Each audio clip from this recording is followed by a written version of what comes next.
अध्याय 24 कार्तिक मास महात्म्य। राजा पृथु ने कहा, हे मुनिश्रेष्ठ, आपने तुलसी के इतिहास, व्रत और महात्म्य के विषय में विस्तार पूर्वक कहा। अब कृपा कर यह बताइए कि कार्तिक मास में क्या अन्य देवताओं का भी पूजन होता है? यह भी मुझे विस्तार से सुनाइए। नारद जी बोले, पूर्वकाल की बात है।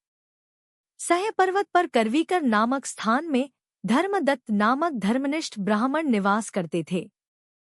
कार्तिक मास में एक बार भगवान विष्णु के समीप जागरण करने के लिए वे रात्रि के अंतिम पहर में पूजा सामग्री लेकर मंदिर की ओर चले। उसी मार्ग में उन्होंने देखा कि एक भयंकर राक्षसी सामने से आ रही है। वह नग्न, अस्थिहीन और भयानक रूप से विकृत शरीर वाली थी।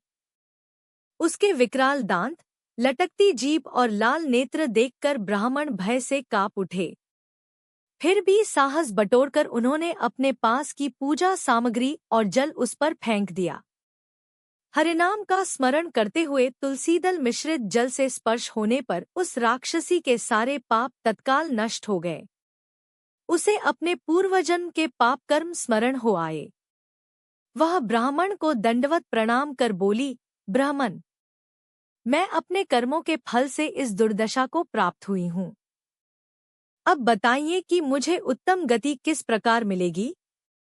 धर्मदत्त आश्चर्यचकित होकर बोले, तुम किस कर्म के कारण इस दशा को पहुंची हो? कहाँ की रहने वाली हो? नाम क्या है और आचरण कैसा था? सब स्पष्ट कहो। राक्षसी बोली, मेरा नाम कलहा है।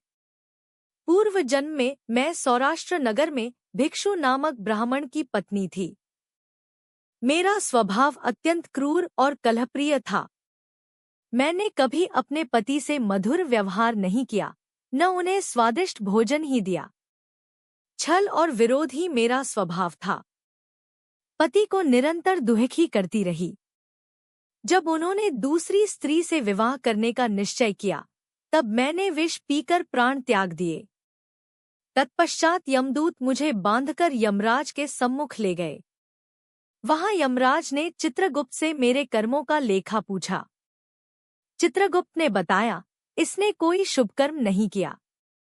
मिठाइयां स्वयं खाई और पति को वंचित रखा। कलहप्रियता और पति से द्वेष ही इसका जीवन रहा। इसलिए इसे चमगादड़ की योनि मिले। स्वभाव से कलहशील होने के कारण यह सूकरी, सुअरी के रूप में रहे। अकेले बर्तन से खाने के दोष से यह बिल्ली बने और संतान भक्षी हो।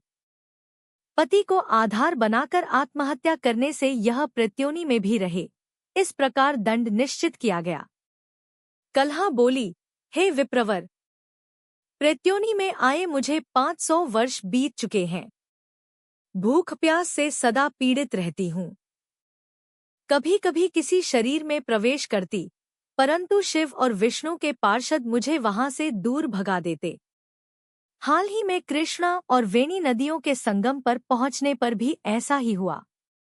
अब आपके हाथ से तुलसी मिश्रित जल का संसर्ग पाकर मेरे सब पाप नष्ट हो गए हैं। अतः आप ही कोई उपाय बताइए कि इस प्रत्योनि और भविष्य की भयावह योनियों से मुक्ति किस प्रकार हो। कलहा की करुण वाणी सुनकर धर्मदत्त उसके पाप कर्म और दुर्दशा को स्मरण कर अत्यंत दुखी हुए। बहुत सोच विचार कर उन्होंने उपाय बताया।